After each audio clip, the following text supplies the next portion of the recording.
Shalom Home Ministry dimanapun berada. Puji Tuhan, hari ini hari yang luar biasa. Kita bisa berkumpul lagi untuk memuji dan menyembah Tuhan. Mari persiapkan seluruh hati dan pikiran kita untuk menyembah Tuhan. Haleluya.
Terima kasih banyak Tuhan. Kami bersyukur buat kasih setiamu Tuhan. Untuk setiap kasih setia, penyertaan dan perlindunganmu dalam hidup kami Tuhan.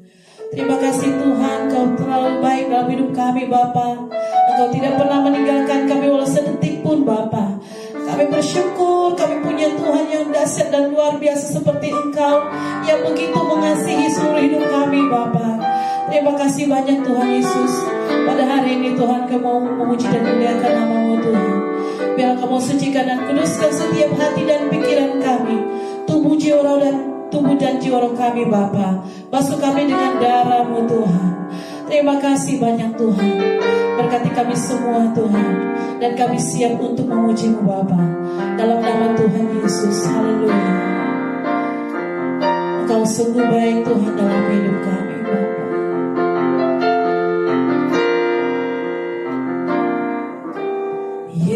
Yesus, Kau sungguh baik. Yesus, nama-Mu indah. Yesus, ku cinta Kau selalu. Ku tinggikan, ku agungkan selamanya. Katakan Yesus. Yesus, Kau sungguh baik. Yesus, nama-Mu indah. Yesus, ku cinta Kau selalu. Ku tinggikan, ku agungkan selamanya. Ku mau memuji-Mu, ku selalu puji-Mu. Ku mau menyembah-Mu, ku selalu sembah-Mu. Kau yang layak terima semua pujian, kemuliaan hanya bagi Tuhan.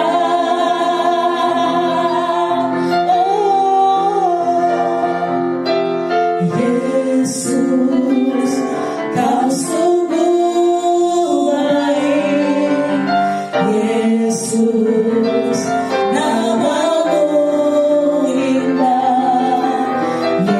Yesus, ku cinta Kau selalu, ku tinggi Kau, ku agungkan, selama dipanggil namanya katakan, Yesus, Kau sungguh baik, Yesus, namamu indah, Yesus, ku cinta Kau selalu, ku tinggikan, ku agungkan selamanya,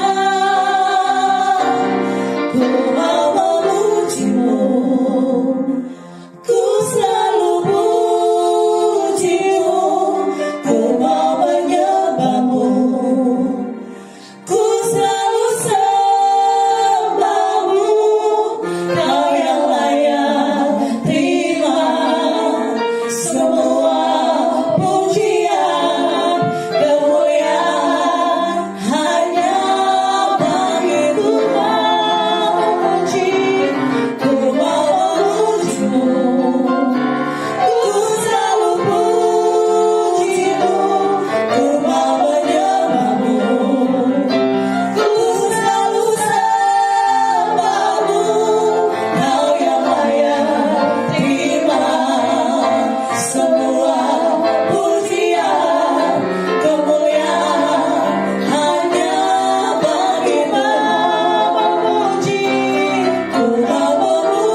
biasa. Amin.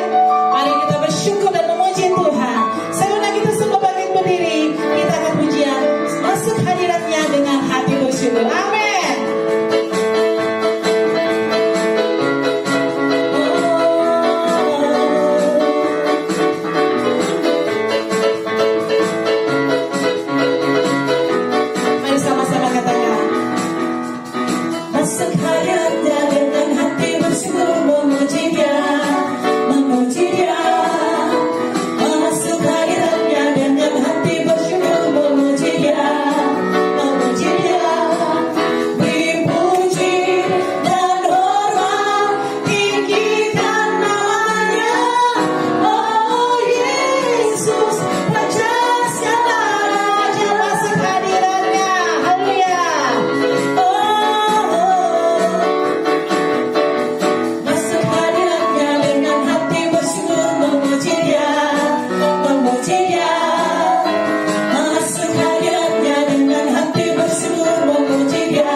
hadir dalam hidup kita, yang membimbing setiap hidup kita.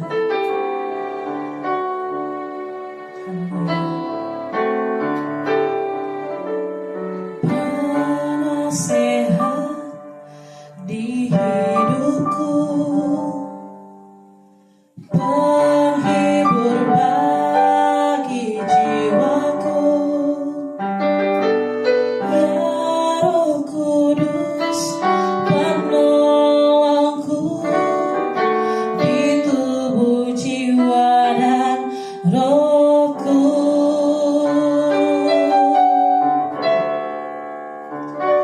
Engkau maha hadir, Roh Kudus di sini kau bagiku, pimpin hidupku dan jalanku, kuasamu hidupkan jiwaku. Engkau maha hadir, Roh Kudus di sini kau bagiku, naungi hidupku dan jalanku, kuasamu terjadi bagiku.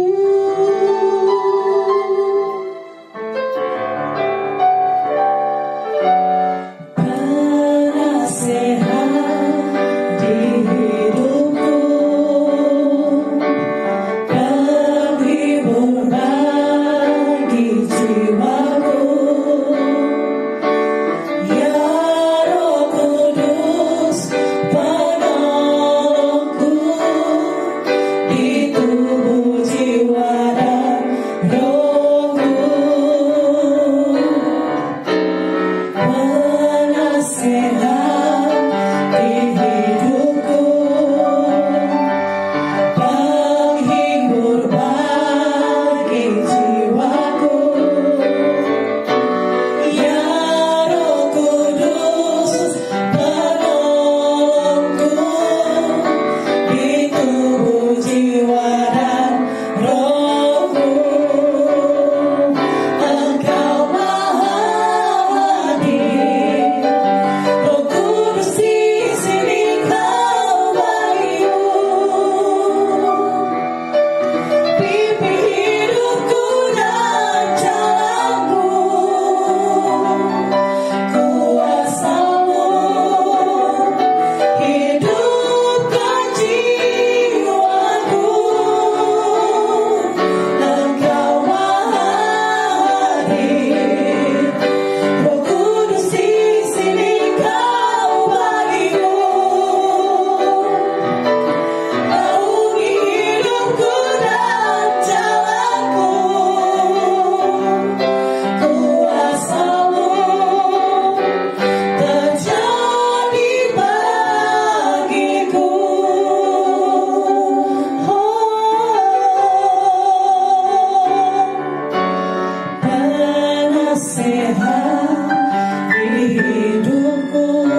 Shalom Sobat Home Ministry dimanapun Anda berada. Saat ini kita akan masuk dalam pemberitaan firman Tuhan. Tapi sebelumnya kita akan berdoa terlebih dahulu. Kita berdoa. Bapa yang bertakhta dalam kerajaan sorga, Bapa yang kami kenal melalui anak-Mu, Tuhan kami, Yesus Kristus. Tuhan yang telah menolong kami, Tuhan yang telah menyelamatkan kami, Tuhan yang telah menebus kami, bahkan Tuhan yang telah memulihkan kehidupan kami. Kami datang saat ini karena Tuhan yang memberikan kami kesempatan, Tuhan yang memberikan kami waktu, Tuhan yang memberikan kami kekuatan. Oleh karena itu, apabila kami ada sebagaimana kami ada saat ini, kami mengucap syukur. Itu semua semata-mata karena perbuatan-perbuatan Tuhan yang ajaib buat kami. Saat ini ya Tuhan, kami rindu untuk mendengar firman-Mu. Berbicaralah kepada kami ya Bapa, diamkan suara hati kami. Biarlah kuasa firman-Mu menguasai kehidupan kami. Karena kami percaya ketika kuasa firman-Mu bekerja, kuasa firman-Mu sanggup menyembuhkan yang sakit, dijamah disembuhkan oleh Tuhan di dalam nama Tuhan Yesus. Yang berbeban berat diberi kelepasan oleh Tuhan. Yang datang dengan berbagai macam persoalan dan masalah diberi jalan keluar oleh Tuhan. Karena itu ya Bapa, saat ini kami terima firman-Mu. Diamkan suara hati kami. Biarlah suara Tuhan yang berbicara kepada kami. Pakai hamba-Mu dan biarlah kebenaran-Mu yang dinyatakan. Firman-Mu yang disampaikan. Apa yang bukan berasal dari Tuhan saat ini kami ikat kuasanya dalam nama Tuhan Yesus. Sehingga yang keluar dari mulut, lidah, bibir, pikiran dan hati hamba, semuanya itu kehendak Tuhan dan firman Tuhan. Dalam nama Tuhan Yesus kami sambut firman-Mu. Haleluya. Amin. Sobat Home Ministry dimanapun Anda berada, kita akan membaca firman Tuhan yang diambil dari Injil Yohanes. Injil Yohanes pasal 14 ayat 1-14. Demikian firman Tuhan. Janganlah gelisah hatimu. Percayalah kepada Elohim. Percayalah juga kepadaku. Di rumah Bapakku banyak tempat tinggal. Jika tidak demikian, tentu aku mengatakannya kepadamu. Sebab aku pergi ke situ untuk menyediakan tempat bagimu. Dan apabila aku telah pergi ke situ dan telah menyediakan tempat bagimu, aku akan datang kembali dan membawa kamu ke tempatku, supaya di tempat di mana aku berada, kamu pun berada. Dan kemana aku pergi, kamu tahu jalan ke situ. Kata Thomas kepadanya, Tuhan, kami tidak tahu kemana engkau pergi. Jadi bagaimana kami tahu jalan ke situ? Kata Yesus kepadanya, Akulah jalan dan kebenaran dan hidup. Tidak seorang pun yang datang kepada Bapa kalau tidak melalui aku. Sekiranya kamu mengenal aku, pasti kamu juga mengenal Bapakku. Sekarang ini kamu mengenal Dia, dan kamu telah melihat Dia. Kata Filipus kepadanya, Tuhan, tunjukkanlah Bapa itu kepada kami. Itu sudah cukup bagi kami. Kata Yesus kepadanya, telah sekian lama aku bersama-sama kamu, Filipus, namun engkau tidak mengenal aku. Barang siapa telah melihat aku, ia telah melihat Bapa. Bagaimana engkau berkata, tunjukkanlah Bapa itu kepada kami? Tidak percayakah engkau bahwa aku di dalam Bapa dan Bapa di dalam aku? Apa yang aku katakan kepadamu, tidak aku katakan dari diriku sendiri, tetapi Bapa yang diam di dalam aku, dialah yang melakukan pekerjaannya. Percayalah kepadaku bahwa aku di dalam Bapa dan Bapa di dalam aku. Atau setidak-tidaknya percayalah karena pekerjaan-pekerjaan itu sendiri.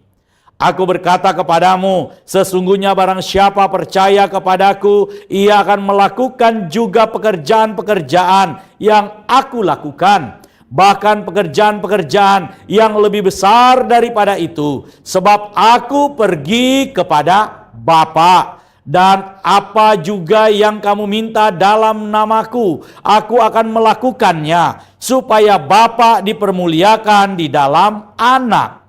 Jika kamu meminta sesuatu kepadaku dalam namaku, aku akan melakukannya. Sobat Home Ministry dimanapun Anda berada, hari-hari ini, minggu-minggu ini adalah minggu-minggu di mana orang Kristen merayakan hari raya umat Kristen. Sebelumnya kita sudah merayakan ibadah kematian Tuhan Yesus, kemudian kita merayakan ibadah kebangkitan Tuhan Yesus, dan saudara, setelah Yesus bangkit, selama 40 hari, dia kemudian menampakkan diri kepada murid-murid dan orang yang percaya kepadanya. Jadi saudara, Yesus itu bangkit, itu bukan cuma omongan orang. Kalau kita berbicara tentang kebangkitan Yesus, kita sedang berbicara tentang fakta. Faktanya di mana? Rasul Paulus bilang bahwa ada 500 lebih orang yang melihat Yesus itu bangkit, yang berinteraksi dengan Yesus, yang berbicara dengan Yesus, yang melihat Yesus. Jadi saudara, kalau kita bicara bahwa kemudian fakta itu seperti apa, itu harus ada saksi-saksi hidup, saksi-saksi fakta. Bukan katanya, bukan kata orang, bukan kata si ini, bukan kata si itu. Tetapi saudara, orang-orang yang melihat Yesus bangkit, orang-orang yang berbicara ketika Yesus bangkit, orang-orang yang berinteraksi dengan Yesus waktu dia bangkit, itu ada 500 orang. Dan merekalah yang menjadi jemaat Kristen mula-mula bersama dengan murid-murid yang percaya kepada Yesus, bahkan melihat Yesus terangkat ke sorga. Oleh karena itu, peristiwa kebangkitan Yesus itu adalah fakta sejarah. Itu bukan cerita fiksi, itu bukan cerita hayalan, itu bukan cuma omon-omon. Jadi saudara, kalau ada yang bilang, apa buktinya? Saudara mau tahu buktinya apa? Saudara mau tahu buktinya apa? Buktinya gereja. Gereja adalah bukti nyata bahwa Yesus itu bangkit. Loh, kok gereja, Pak? Saudara, ketika gereja itu hadir, orang-orang percaya itu resikonya langsung dibunuh. Jadi resiko orang percaya Yesus, resiko orang lahir, gereja itu lahir, resikonya adalah mati. Resikonya berhadapan dengan kematian.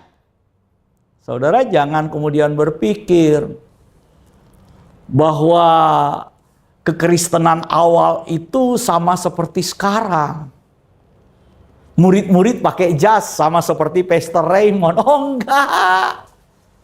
Ketika mereka percaya Yesus, mereka distigma. Distigma sebagai apa? Distigma sebagai ajaran sesat. Distigma sebagai apa? Distigma sebagai bidat. Karena itu darah mereka layak untuk dibinasakan, saudara. Oleh saudara-saudara mereka sendiri, yaitu orang-orang Yahudi pada saat itu. Oleh karena itu orang Kristen diusir keluar. Tidak boleh. Saudara tahu salah satu yang kemudian mencari dan mengejar orang-orang percaya gereja mula-mula siapa? Rasul Paulus. Jadi 500 orang saksi itu bersaksi. Dengan resikonya apa? Resiko dirajam pakai batu. Lihat Stefanus. Saudara baca cerita Stefanus dalam Kisah Para Rasul. Ketika dia sedang dirajam pakai batu, dia tetap menyatakan Yesus itu juru selamatnya. Dia tetap menyatakan kesaksian bahwa Yesus itu bangkit. Dia tetap menyatakan kesaksian bahwa dia melihat Yesus Kristus itu ada di sorga. Ini bukti nyata, saudara. Jadi kalau saudara mencari bukti bahwa Yesus itu bangkit, gereja itu adalah bukti bahwa Yesus itu bangkit.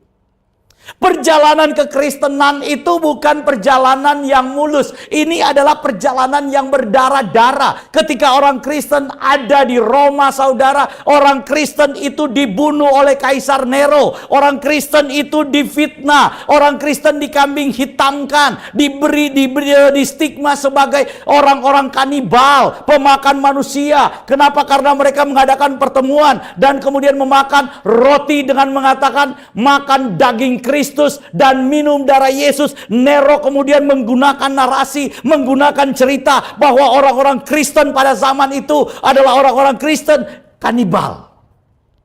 Oleh karena itu, saudara, orang-orang Kristen ditangkap. Mereka yang tertangkap, mereka kemudian langsung dimasukin ke dalam gelanggang. Untuk apa? Untuk kemudian bertanding dan kemudian bergelut dengan singa. Saudara pernah nonton Gladiator? Nah, orang-orang Kristen mula-mula, gereja mula-mula, seperti itu. Darah para martir itu bukanlah darah kemudian orang yang kemudian melakukan kekerasan. Bukan. Darah para martir itu adalah darah orang-orang yang betul-betul percaya, berpasrah kepada Tuhan. Bahwa Tuhan yang mereka percaya adalah Tuhan yang nyata. Salah satu bapak gereja namanya Polikarpus. Polikarpus ini adalah murid dari Rasul Yohanes. Ketika Polikarpus berusia 85 tahun, dia menjadi salah satu tokoh, saudara. Tokoh gereja. Dan kemudian tentara Romawi datang. Tentara Romawi datang kemudian berkata kepada Polikarpus karena melihat, waduh, ini kasihan, ini orang tua. Sudah tua, orangnya sangat baik. Orangnya suka menolong penduduk-penduduk di daerah itu. Tapi masalahnya dia Kristen. Saudara, kalau kemudian menyandang predikat Kristen pada zaman rasul-rasul dulu dan zaman bapak-bapak gereja dulu, itu langsung didatengin sama tentara Romawi. Untuk dia apa? Disalipin. Jadi gak gampang saudara jadi Kristen. Gak gampang untuk mengatakan kami percaya bahwa Yesus itu bangkit. Itu gak gampang, resikonya kematian. Kemudian tentara Romawi ini bilang ke Polikarpus, kami berniat baik. Daripada Bapak ditangkap dan kemudian Bapak dibakar hidup-hidup, karena perintahnya tangkap, bakar hidup-hidup. Jadi tangkap, diikat di tengah kota dan dibakar hidup-hidup. Saudara, Polikarpus ketika didatangi, perwira ini berkata kepada Polikarpus, tentara-tentara ini berkata, sudahlah, Bapak sangkal aja imanmu. Kalau engkau sangkal imanmu, maka kami akan membebaskan. Polikarpus melihat tentara ini, dia cuma tersenyum dan dia bilang, terima kasih. Tapi selama 85 tahun saya mengenal pribadi yang bernama Yesus. Yesus tidak pernah mengecewakan saya. Masakan di akhir usia saya ini, yang tidak seberapa, saya harus mengecewakan Yesus dengan menyangkal Yesus. Saya nggak akan lakukan itu. Kalau kalian mau tangkap, silahkan. Saudara, Polikarpus ditangkap, dibawa ke tengah kota. Disiapkan penggorengan di situ. Penggorengan, saudara. Dan dia digoreng hidup-hidup. Saudara bayangkan, digoreng hidup-hidup. Orang yang percaya Yesus resikonya itu. Ketika dia digoreng hidup-hidup, dia nggak mati. Bayangkan, Polikarpus itu nggak mati, akhirnya dia dilepaskan. Semua orang heran. Wow. Karena kemudian dia digoreng nggak mati, akhirnya kemudian dia diikat. Dan dia dibakar. ketika dia dibakar, saudara, debunya itu terbang.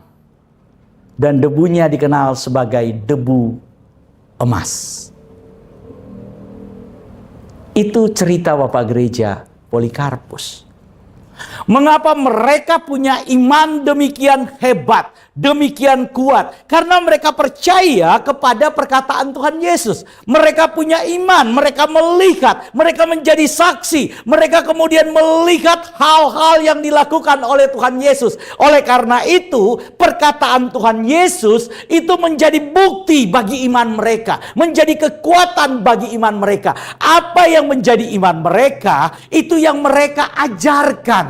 Yang mereka wariskan. Itu adalah bagian di mana iman mereka transfer kepada generasi selanjutnya. Kemudian jadilah kitab suci itu ditulis, dikanonkan dan dimiliki oleh saudara dan saya, di mana kita bisa baca, kita bisa lihat, kita bisa saksikan. Sama seperti Rasul Yohanes. Rasul Yohanes yang menjadi guru dari Polikarpus itu berkata, janganlah gelisah hatimu, menyaksikan apa yang dikatakan oleh Tuhan Yesus, menyatakan apa yang dikatakan oleh Tuhan Yesus, menulis apa yang dikatakan oleh Tuhan Yesus. Janganlah gelisah hatimu. Percayalah kepada Elohim, percayalah juga kepadaku. Jadi saudara, ada satu hal yang harus kita pahami. Kalau saudara percaya kepada Elohim, saudara percaya kepada Bapa, Tuhan Yesus bilang, mau percaya kepada Bapa, kamu harus melalui aku. Kenapa harus melalui Yesus? Kenapa untuk mengenal Bapa harus melalui Yesus? Saudara, saya mau tanya, saudara kenal bapak saya enggak? Saudara kenal bapak saya enggak? Enggak kenal? Oke. Udah pastilah enggak kenal. Ya kecuali keluarga saya yang melihat program ini pasti kenal. Tapi kalau saudara yang ada di Jawa Barat, yang ada di Purwakarta, yang ada di Bandung, pasti enggak kenal. Jangankan saudara yang ada di Purwakarta, di Bandung dan sekitarnya. Bahkan teman-teman saya yang ada di Jakarta, Pastor Doni, Pastor Valdo, nggak kenal. Papa saya tuh seperti apa? Oke. Ya. Saudara nggak kenal. Kemudian ada orang lain datang. Cerita. Pastor Valdo, papanya Pastor Raymond itu begini. Pastor Valdo bilang, oh jadi papanya Pastor Raymond itu begitu ya? Iya, dia begini. Oke. Saya kemudian ketemu dengan Pastor Valdo. Waktu ketemu dengan Pastor Valdo, Pastor Valdo kemudian bilang, Pastor Raymond, saya dengar ada orang katanya yang bilang papanya Pastor Raymond begini. Saya bilang, oh. Tapi menurut Pastor Valdo, papa saya seperti itu. Ya, saya cuma dengar cerita begitu. Oke. Sekarang saya mau cerita. Papa saya itu seperti apa? Papa saya itu Pastor Valdo begini, orangnya begini, dia begini. Waktu saya kecil pernah ngalamin ini. Kita itu sama-sama begini. Dia sifatnya seperti ini. Saya ceritakan semuanya ke Pastor Valdo. Saya mau tanya kepada saudara, cerita yang lebih layak dipercaya adalah cerita saya sebagai anaknya atau cerita orang lain? Yang mungkin cuma lihat papa saya, ya selama dia hidup mungkin cuma 5 kali dia lihat, ketemu juga mungkin cuma beberapa kali. Saudara lebih percaya mana? Perkataan anaknya sendiri atau perkataan orang lain? Coba tanya, lebih percaya perkataan anak atau lebih percaya perkataan calo? Coba tanya. Nah, lebih percaya perkataan anak atau perkataan calo? Jelas saudara perkataan anak. Kenapa? Karena anak itu tahu pribadi bapaknya. Anak itu tahu sifat bapaknya. Anak itu tahu bagaimana keadaan bapaknya. Oleh karena itu Yesus bilang, percayalah kepada Elohim, percayalah juga kepadaku. Artinya yang aku sampaikan tentang Bapa ini benar. Kenapa? Karena aku gak mungkin berkata-kata dari diriku sendiri. Karena aku dan Bapa ini satu. Kok bisa? Saudara, antara Raymond dan pikiran Raymond ini satu. Pikiran Raymond ada di dalam Raymond. Ini nih satu. Gak bisa dipisahkan. Bukankah firman Tuhan bilang, siapakah yang tahu apa yang ada di dalam diri Elohim selain apa? Elohim itu sendiri. Kalau saudara percaya bahwa Tuhan itu Elohim, itu Bapa pencipta segala sesuatu, maka saudara harus percaya bahwa Bapa menciptakan segala sesuatu dengan firman. Segala sesuatu diciptakan oleh Bapa dengan firman. Firman yang menciptakan segala sesuatu yang sehakikat dengan Bapa, yang ada di dalam diri Bapa, yang sederajat dengan Bapa, itu menjadi manusia. Ketika dia menjadi manusia, mengambil rupa manusia, maka dia diberi nama Yesus. Sebelum dia menjadi manusia, sebelum dia mengambil rupa manusia, dia ada praadanya, saudara. Ada praeksistensi. Praeksistensinya sebagai apa? Sebagai firman di dalam diri Bapa. Oleh karena itu yang paling tahu tentang Raymond, pikiran Raymond. Yang paling tahu tentang saudara adalah pikiran saudara. Betul nggak? Kalau saudara mau bilang, Pak, pikiran saya nggak tahu siapa saya. Nah, saudara berarti amnesia. Hati-hati saudara. Kalau udah ngalamin amnesia itu bahaya. Yang paling tahu tentang diri saya adalah saya sendiri, pikiran saya. Oleh karena itu ketika Yesus berkata, percayalah kepadaku, percayalah kepada Elohim, aku dan Elohim itu adalah satu, aku dan Bapa adalah satu. Itu artinya Yesus ingin bilang, aku ini adalah firman, aku ini adalah pikirannya Bapa, aku ini adalah pikirannya Elohim. Kalau aku adalah pikirannya Elohim, masakan pikiran itu tidak tahu dirinya?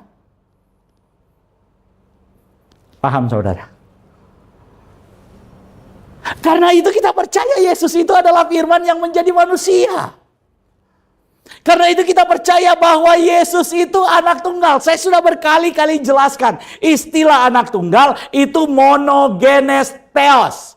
Kata monogenes itu artinya genetik tunggal. Karena itu diterjemahkan anak tunggal, monogenes. Bahasa Yunaninya. Anak tunggal itu artinya dia adalah satu-satunya. Jadi kenapa satu-satunya? Karena firman Elohim cuma ada satu. Firman Elohim cuma ada satu. Firman itu ada dalam diri Elohim. Dia disebut Logos. Dalam bahasa Yunaninya Logos. Logos itu ada dalam diri Elohim. Sebagai pikiran Elohim. Menyatu dengan Elohim, saudara. Tidak terpisahkan dengan Elohim. Ini Logos. Di dalam Elohim juga ada Roh. Karena dia adalah Roh Elohim. Elohim itu kudus. Dalam gereja, dalam firman Tuhan, dalam perjanjian baru disebut Roh Kudus. Karena dia adalah Roh Elohim. Jadi Roh Elohim itu ada di dalam diri Elohim. Firman Elohim ada di dalam diri Elohim. Dan ketika ada di dalam satu pribadi. Karena itu gereja merumuskan bahwa Roh Kudus, firman Elohim itu satu ausia dengan Bapa. Satu ausia. Tapi 3 pribadi. Ada 3 hipostasis. Maksudnya 3 hipostasis, 3 pribadi ini karena firman itu bukan Roh Kudus. Roh Kudus bukan firman. Tapi mereka satu eksistensi. Paham nggak? Ini pikiran saya ada dalam diri saya. Roh saya ada di dalam diri saya. Pikiran saya bukan roh saya. Roh saya bukan pikiran saya. Tapi pikiran dan roh saya ada di dalam saya. Ini eksistensi. Eksistensinya satu. Tapi ketika saya kemudian menyatakan, saya menyatakan lewat pikiran saya, lewat perkataan saya. Oke. Tapi perkataan saya dan pikiran saya ini nggak mungkin dinyatakan kalau roh itu nggak ada. Kalau roh nggak ada ya mati. Karena itu roh ada, Roh Kudus itu turut bekerja ketika firman menyatakan segala sesuatu. Ketika firman mengambil rupa manusia, di situ Roh Kudus ada. Di mana adanya? Karena itu Maria hamil dari Roh Kudus. Ketika Yesus bangkit karena Roh Kudus. Karena Roh Kristus dan Roh Bapa itu adalah satu roh. Oleh karena itu, saudara, ini harus kita paham. Ketika Yesus berkata, percayalah kepada Elohim, percayalah juga kepadaku, itu artinya Yesus mengatakan aku dan Bapa ini satu. Oleh karena itu, mari kita loncat dulu, saudara. Untuk ayat 2 sampai ayat yang keempat, itu akan kita bicarakan nanti, saudara, pada minggu yang akan datang. Untuk membicarakan tentang cerita kenaikan Tuhan Yesus. Saya ingin kemudian memberikan latar belakang dulu pada khotbah minggu ini, dan pada minggu yang akan datang kita akan bicara tentang kenaikan Tuhan Yesus Kristus. Perhatikan baik-baik ayat 8, kata Filipus. Kata Filipus kepadanya, Tuhan, tunjukkanlah Bapa itu kepada kami. Itu sudah cukup bagi kami. Kata Yesus kepadanya, telah sekian lama aku bersama-sama kamu Filipus, namun engkau tidak mengenal aku. Barang siapa telah melihat aku, ia telah melihat siapa? Bapa. Bagaimana engkau berkata, tunjukkanlah Bapa itu kepada kami? Nah, ini saudara harus paham. Filipus ini polos. Jadi murid Tuhan Yesus yang paling polos ini Filipus. Karena itu kalau saudara perhatikan cerita ketika Tuhan Yesus membuat mujizat 5 roti 2 ikan. Nah, Filipus ini di dalam kepolosannya mungkin suka ini cuma asumsi, Suka dikerjain kali sama teman-teman yang lain. Karena itu dia pernah disuruh, udah kasih tahu ke Tuhan Yesus, ini kalau beli roti segini uang kita nggak cukup nih. Nah, kemungkinan besar yang ngasih tahu itu Yudas. Karena Yudas mungkin nggak mau ngasih tahu. Karena kan yang tahu kas itu kan Yudas. Tapi yang ngomong, kalau saudara baca cerita Injil Yohanes pasal yang ke-6 tentang mujizat memberi makan 5.000 orang itu saudara Filipus yang maju. Filipus yang maju loh. Padahal bendaharanya Yudas. Iya kan? Harusnya kan bendahara yang ngomong, Tuhan, duit nggak cukup. Tapi yang maju Filipus. Karena orang ini polos, saudara. Polos luar biasa. Oleh karena itu, saudara, ketika kemudian Thomas, nah ini Thomas ini kritis dan krisis. Karena yang paling sering ngebantah Tuhan Yesus ini Thomas ini. Ini kalau kita pelajari karakter murid-murid memang menarik, tapi itu bukan tema diskusi kita. Yang saya ingin khotbahkan hari ini adalah tentang bagaimana Yesus Kristus itu dan Bapa adalah satu. Karena ini penting kalau kita bicara tentang kenaikan.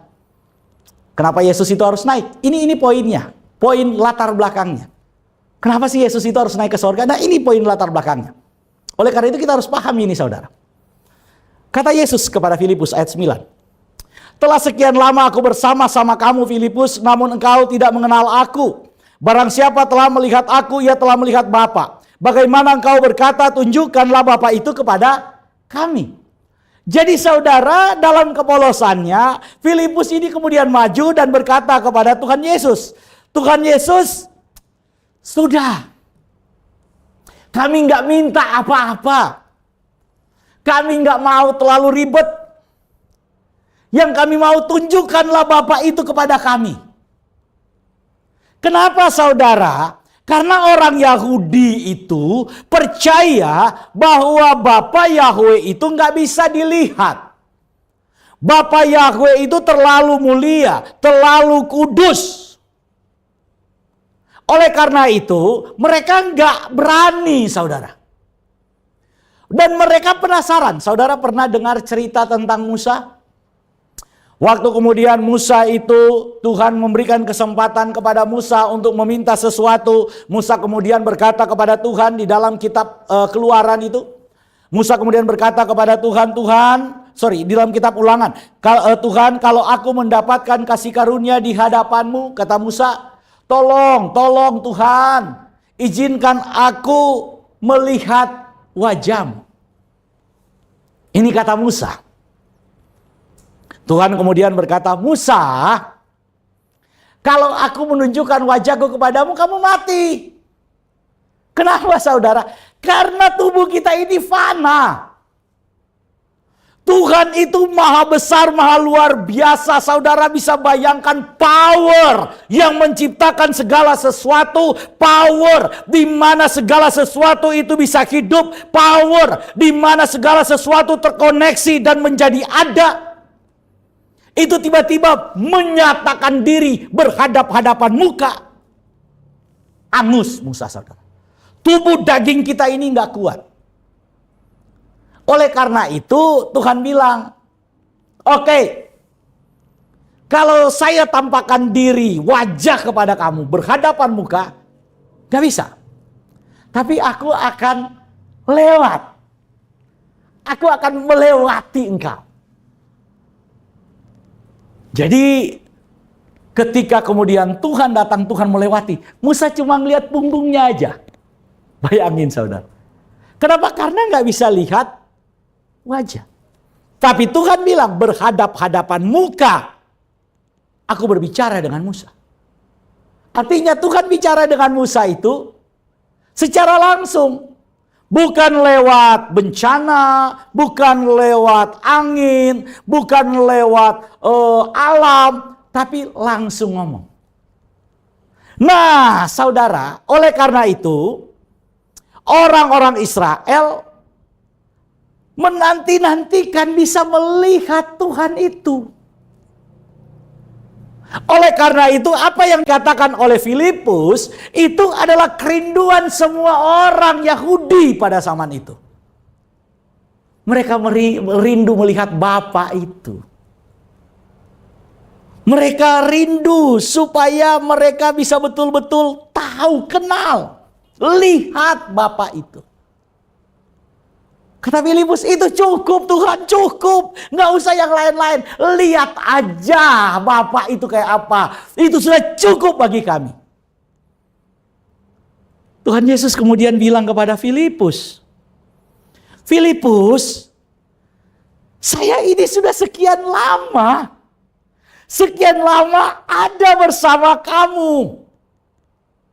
Sekian lama kamu lihat wajahku.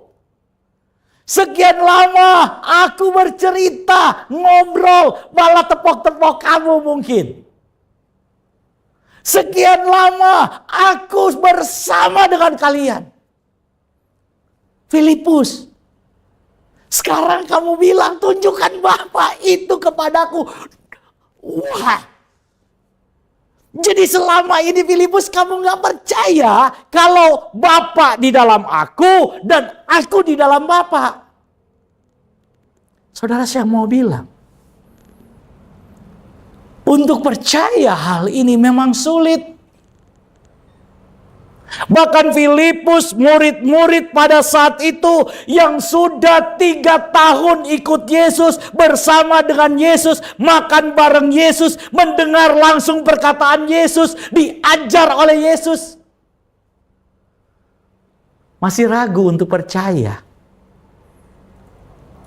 bahwa Bapa di dalam Yesus dan Yesus di dalam Bapa. Oleh karena itu saudara, Tuhan pada ayat yang 10 berkata, tidak percayakah engkau bahwa aku di dalam Bapa dan Bapa di dalam aku? Apa yang aku katakan kepadamu tidak aku katakan dari diriku sendiri, tetapi Bapa yang diam di dalam aku, dialah yang melakukan pekerjaannya. Luar biasa saudara. Tuhan Yesus memberitahukan kepada Filipus, oke Filipus, kalau kamu nggak bisa melihat Bapa di dalam aku, karena aku sedang mengambil rupa manusia, yang kamu lihat adalah rupa manusia ini, yang kamu lihat adalah rupa daging ini, dan itu membuat engkau susah percaya, maka sekarang percayalah kepada pekerjaan-pekerjaan yang sudah aku lakukan, yang sudah kamu lihat, yang tidak mungkin dikerjakan oleh manusia, itu cuma bisa dikerjakan oleh Elohim. Karena itu Tuhan bilang, kalau engkau tidak bisa percaya dengan penglihatanmu, maka percayalah dengan bukti perbuatan-perbuatan yang telah aku lakukan. Kalau saudara sulit percaya Yesus dengan nalar, dengan logika, dengan cara berpikir kita, maka percayalah Yesus itu dengan perbuatan-perbuatannya yang baik, dengan perbuatan-perbuatannya yang luar biasa, dengan perbuatan-perbuatannya dari zaman ke zaman yang sudah kita alami, yang sudah kita lihat, yang sudah kita saksikan, yang sudah kita dengarkan. Percayalah dengan perbuatan Yesus di atas kayu salib. Buat saudara dan saya, percayalah dengan apa yang Yesus lakukan, dengan menerima mahkota duri, dengan menerima cambukan dan cambukan demi saudara dan saya. Percayalah. Karena semua perbuatan-perbuatannya yang luar biasa buat saudara dan saya. Tuhan Yesus bukan untuk popularitas dirinya sendiri, saudara. Kalau Tuhan Yesus mau populer dengan menggunakan cara pikir sekarang, dengan menggunakan cara orang modern berpikir, kalau Tuhan Yesus mau viral, nggak usah dia mati di atas kayu salib. Dia tetap hidup saja, sembuhkan orang, lakukan mujizat, maka itu luar biasa. Kenapa dia harus capek-capek mati di atas kayu salib? Menjadi orang yang sepertinya kalah. Bahkan kemudian dihina. Pemuka-pemuka agama Yahudi berkata, lihatlah dia yang menyelamatkan manusia. Dia yang membangkitkan orang mati. Dia yang menyembuhkan orang sakit. Tidak bisakah dia menyelamatkan dirinya sendiri? Dia turun dari atas kayu salib itu. Saudara, Yesus tidak melakukan untuk dirinya sendiri.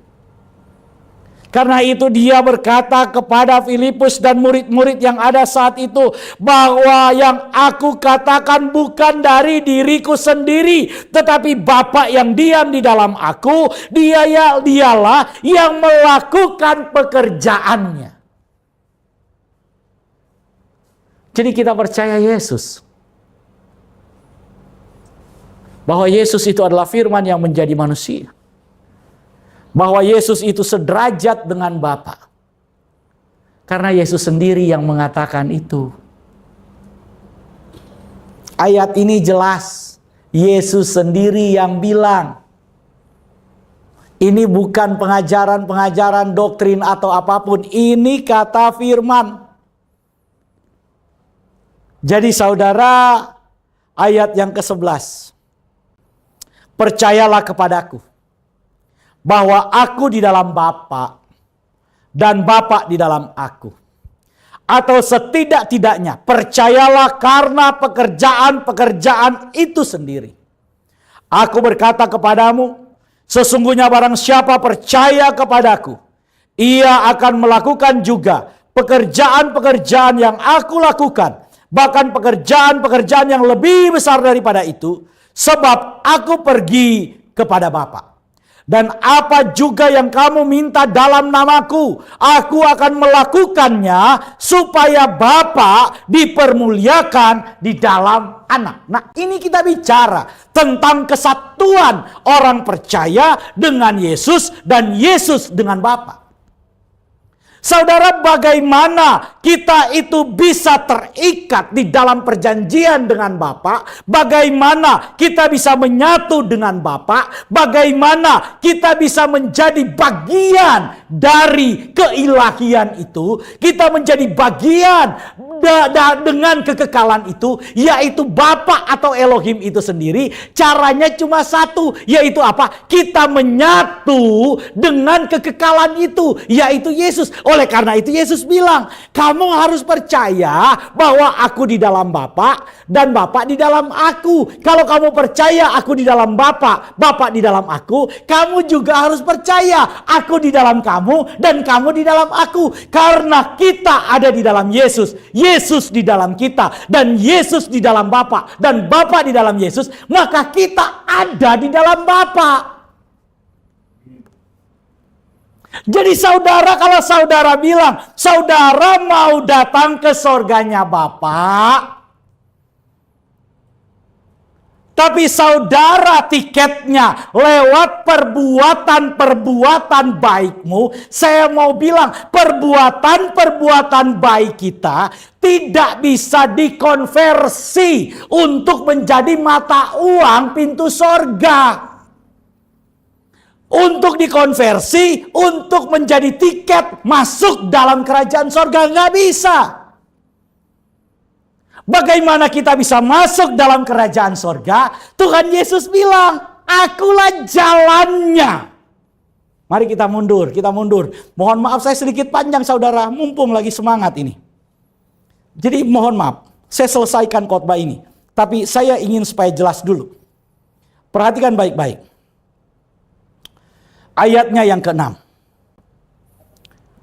Ketika Thomas berkata begini kepada Yesus, kepada Tuhan Yesus. Tuhan, kami tidak tahu kemana engkau pergi. Jadi bagaimana kami tahu jalan ke situ? Tuhan Yesus bilang begini, ayat yang ke-6. Kata Tuhan Yesus kepadanya, akulah jalan dan kebenaran dan hidup. Tidak ada seorang pun yang datang kepada Bapa kalau tidak melalui apa? Aku. Kok bisa? Jadi Yesus itu bukan cuma jalan dalam arti, oh Yesus jalan ke sorga. Yang saudara bayangkan jalan begini. Sehingga saudara kemudian berpikir bahwa karena Yesus itu jalan begini, saudara jalan ninjak begitu. Bahkan ada yang bilang kepada saya, karena Yesus itu jalan, Yesus itu cuma media ke sorga. Saudara tega banget nempatin Yesus seperti itu. Seolah-olah Yesus kita peralat untuk sorga. Kejam sekali cara berpikir kita. Saya ingin bilang kepada saudara, maksudnya Yesus sebagai jalan itu apa? Yaitu tadi yang Yesus bilang, aku ada di dalam Bapa, Bapa ada di dalam aku.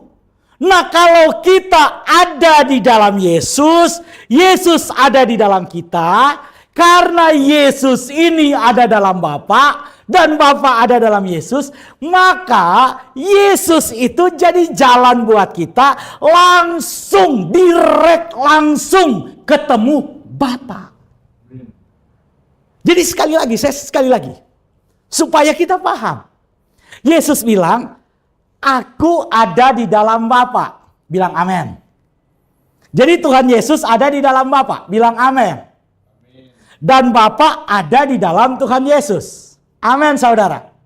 Jadi cara pergi kepada Bapa, kata Tuhan Yesus, lewat aku. Aku jalannya. Nah maksudnya apa? Bahwa pergi kepada Bapa lewat Yesus. Jalannya hanya lewat Yesus. Karena Yesus bilang aku di dalam Bapa, Bapa di dalam aku. Paham ya? Oleh karena itu, saudara dan saya harus ada di dalam Yesus.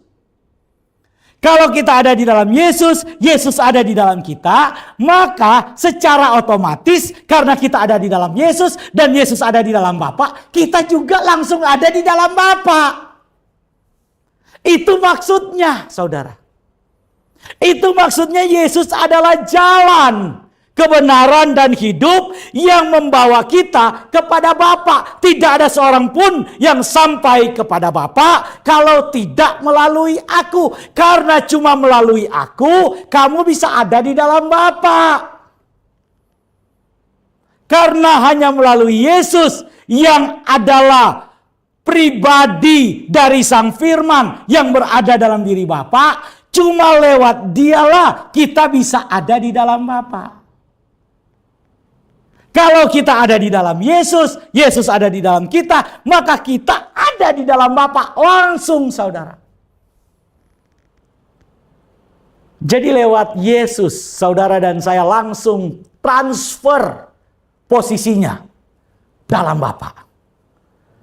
Kalau kita langsung ada di dalam Bapa, nah, Bapa itu di mana? Di sorga. Oleh karena itu, saudara, ketika kita langsung ada di dalam Yesus, Yesus ada di dalam Bapa secara otomatis, saudara. Kita ditransfer, nggak usah lewat rambut belah 7, rambut belah 9, rambut belah 10. Nggak usah. Kalau nggak punya rambut gimana kayak Pastor Valdo? Sudah ada rambut ya sekarang. Nggak usah. Kita nggak usah, saudara. Kenapa? Karena Yesus ada di dalam Bapa, Bapa ada di dalam Yesus. Kalau kita ada di dalam Yesus, Yesus ada di dalam kita, maka kita otomatis ada di dalam Bapa. Amin, saudara. Karena itu perlu pemahaman kita lurus untuk memahami tentang siapa Yesus dari perkataan Yesus. Bukan dari perkataan yang lain-lain. Ini Yesus yang ngomong tentang dirinya sendiri. Tentang hubungannya dengan Bapa. Tentang siapa dia. Ini yang dibicarakan oleh Yesus. Jadi bukan pembicaraan dari siapa-siapa. Yesus yang berfirman. Yesus yang ngomong. Aku di dalam Bapa. Bapa di dalam aku. Yesus juga yang ngomong. Apabila kamu di dalam aku di dalam kamu. Saudara perhatikan. Ini penyatuan. Menyatu sebagai tubuh Yesus.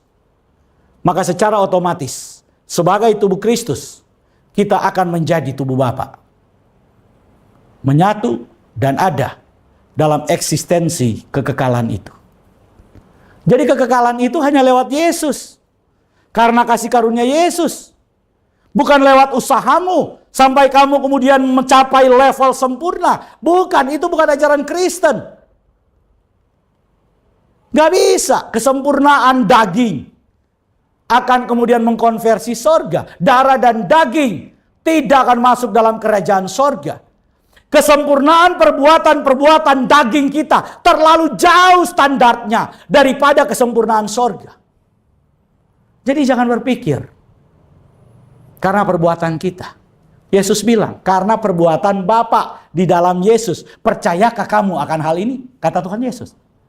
Kalau pertanyaannya ditanyakan sekarang kepada kita, kalau kamu susah percaya karena Yesus mengambil rupa manusia, kamu susah percaya bahwa dia sederajat dengan Bapa, maka Yesus bilang, percayalah karena perbuatan-perbuatan yang sudah kamu lihat.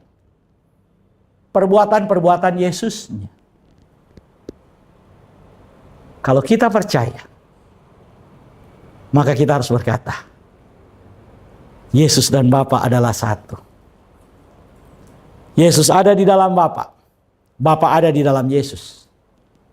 Karena Yesus ada dalam Bapa dan Bapa ada di dalam Yesus, maka saya yang ada dalam Yesus, saya juga ada dalam Bapa. Bilang dong, saya juga ada dalam Bapa. Amin. Coba saudara katakan ke samping kiri kanan. Saya percaya Yesus ada di dalam Bapa, Bapa ada di dalam Yesus. Dan saya percaya saya ada di dalam Yesus. Karena itu saya ada dalam Bapa. Kalau Bapa ada dalam sorga, Yesus ada dalam sorga, maka Raymond juga ada dalam sorga. Amin, saudara. Itu jaminan jalan keselamatan. Hanya lewat Yesus. Yesus satu-satunya jalan. Karena lewat pribadi itu harus ada di dalam Dia. Di luar aku kamu tidak bisa berbuat apa-apa, kata Tuhan Yesus. Berbuat apa-apa aja nggak bisa, apalagi mencapai sorga, mimpi. Nggak bisa. Oleh karena itu, iman kita harus kokoh. Kita harus tetap percaya. Kita harus yakin bahwa Yesus satu-satunya jalan keselamatan. Karena hanya lewat Yesus kita bisa ada dalam Bapa. Karena Yesus ada dalam Bapa, karena Bapa ada dalam Yesus, karena kita yang ada dalam Yesus pasti ada dalam Bapa. Tuhan Yesus memberkati. Kita berdoa. Terpujilah Engkau ya Kristus. Terpujilah firman-Mu yang luar biasa. Terpujilah Bapa yang Maha Kuasa. Siang hari ini kami datang kepadamu. Kami serahkan seluruh kehidupan kami. Serahkan seluruh kehidupan jemaat-Mu. Engkau berkati semua jemaat-Mu yang mengikuti program ini. Di dalam nama Tuhan Yesus, mereka diberikan mujizat oleh Tuhan. Dalam nama Yesus, mereka melihat keajaiban-keajaiban. Karena Tuhan yang berfirman kepada kami, kalau kami meminta dan kami percaya bahwa Yesus ada dalam Bapa, Bapa ada dalam Yesus, maka apa yang kami minta Tuhan akan kabulkan buat kami. Dalam nama Tuhan Yesus kami percaya firman-Mu. Dan kami percaya saat ini kami adalah orang-orang yang diberkati oleh Tuhan. Dengan anugerah, dengan kasih karunia, dengan kebaikan, dengan kemurahan. Semua yang baik, semua yang mulia, semua yang disebut dengan kesehatan, kekuatan, semua yang disebut dengan umur yang panjang, semua yang disebut dengan kemuliaan, semua yang disebut dengan kekayaan, semua yang disebut dengan kelimpahan. Biarlah itu melimpah-limpah. Tuhan jadikan itu bagian hidup kami. Dalam nama Tuhan Yesus kami berdoa. Haleluya. Amin. Sobat Home Ministry, sampai jumpa pada minggu yang akan datang. Untuk khotbah minggu yang akan datang, saya ingin melanjutkan khotbah saya ini, tapi saya akan fokuskan kepada kenaikan Tuhan Yesus. Mengapa Tuhan Yesus harus naik ke sorga? Latar belakangnya saya sudah jelaskan hari ini. Pada minggu yang akan datang kita akan bicara secara detail. Ada 3 poin minggu yang akan datang yang akan saya sampaikan. Mengapa Tuhan Yesus harus naik ke sorga. Tuhan Yesus memberkati. Saat ini kita akan masuk dalam sakramen perjamuan kudus. Dan saya persilakan saudara yang ada di rumah untuk bangkit berdiri. Bagi saudara-saudara yang saat ini sudah menyiapkan sarana perjamuan kudus, mohon dipegang dan kita akan doakan sama-sama. Di dalam nama Tuhan Yesus saat ini kami mengangkat roti dan anggur ini. Kami kuduskan, kami sucikan di dalam nama Tuhan Yesus menjadi layak digunakan untuk perjamuan kudus ini. Dalam nama Tuhan Yesus, haleluya, amin. Saudara, dengarkanlah ketetapan perjamuan kudus. Yesus berfirman, "Akulah roti hidup yang telah turun dari sorga. Jikalau seorang makan dari roti ini, ia akan hidup selama-lamanya. Dan roti yang kuberikan itu ialah dagingku, ia akan kuberikan untuk hidup dunia."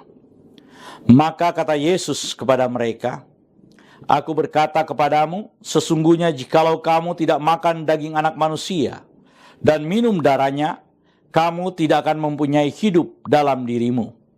Barang siapa makan dagingku dan minum darahku, ia mempunyai hidup yang kekal, dan aku akan membangkitkan dia pada akhir zaman. Sebab dagingku adalah benar-benar makanan, dan darahku adalah benar-benar minuman. Barang siapa makan dagingku dan minum darahku, ia tinggal di dalam aku dan aku di dalam dia. Sama seperti Bapa yang hidup mengutus aku dan aku hidup oleh Bapa, demikian juga barang siapa yang makan aku akan hidup oleh aku. Inilah roti yang telah turun dari sorga, bukan roti yang dimakan nenek moyangmu dan mereka telah mati. Barang siapa makan roti ini, ia akan hidup selama-lamanya. Dan ketika mereka sedang makan, Yesus mengambil roti, mengucap syukur, memecah-mecahkannya, lalu memberikan kepada murid-muridnya dan berkata, "Ambillah, makanlah, inilah tubuhku."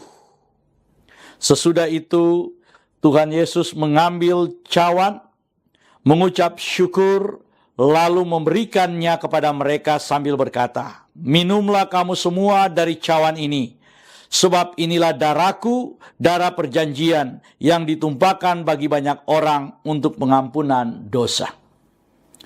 Kalau saudara percaya bahwa roti dan anggur ini adalah penyatuan dengan tubuh Tuhan Yesus Kristus, mari kita angkat lebih tinggi dari kepala kita, dan mari kita sama-sama mengaku, dalam nama Tuhan Yesus, saya percaya inilah tubuh dan darah Tuhan Yesus. Kalau saya makan tubuh Tuhan Yesus Kristus dan minum darah Tuhan Yesus, maka saya percaya semua dosa-dosa saya telah diampuni oleh Tuhan. Saya percaya kalau saya makan tubuh Tuhan Yesus dan minum darah Tuhan Yesus, maka semua kutuk telah dipatahkan. Saya percaya kalau saya makan tubuh dan minum darah Tuhan Yesus, maka semua sakit penyakit saya telah disembuhkan. Saya percaya kalau saya makan tubuh Tuhan Yesus dan minum darah Tuhan Yesus, maka saya mendapat bagian dalam tubuh Kristus, dan saya akan diberi tubuh kemuliaan, dan Tuhan akan mengangkat saya ketika Tuhan Yesus datang di awan-awan yang permai untuk menyatu dan bertemu dengan Dia.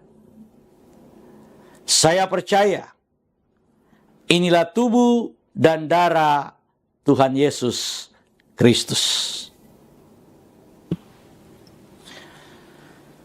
Kita angkat lebih dulu tubuh Tuhan Yesus Kristus dan kita berkata, inilah tubuh Tuhan Yesus Kristus dalam nama Tuhan Yesus.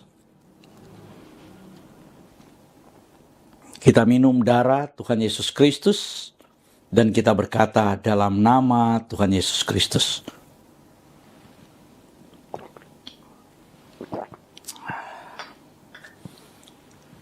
Mari kita mengucap syukur bersama-sama.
Jemaat Tuhan, kita sudah ada di penghujung ibadah kita hari ini. Sebelum kita masuk dalam doa berkat, atas nama Gembala Sidang Home Ministry, yaitu Pastor Doni Toisuta, kami mengucapkan terima kasih atas semua partisipasi saudara-saudara, atas semua kehadiran saudara dalam mengikuti ibadah pada hari ini. Kita akan mengakhiri ibadah kita.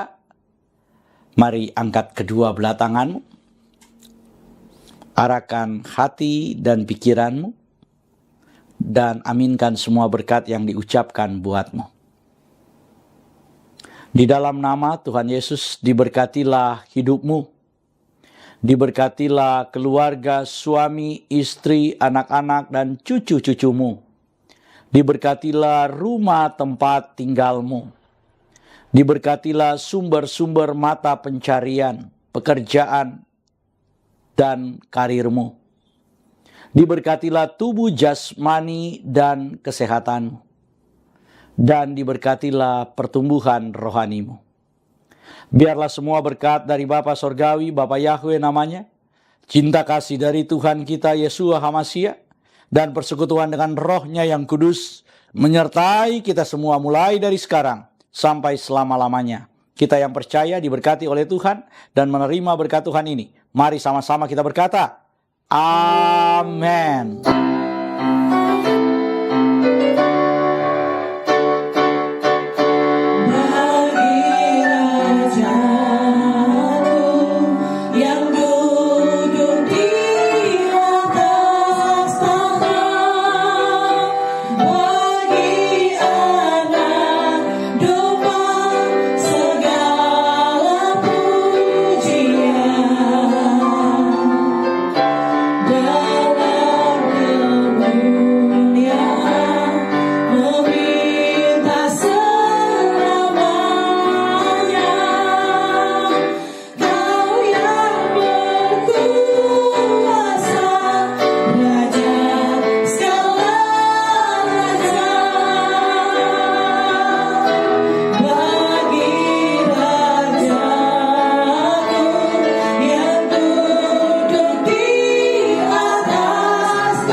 Puji Tuhan, ibadah telah selesai. Dan selamat hari Minggu. Bapak Yahweh memberkati kita semua. Shalom.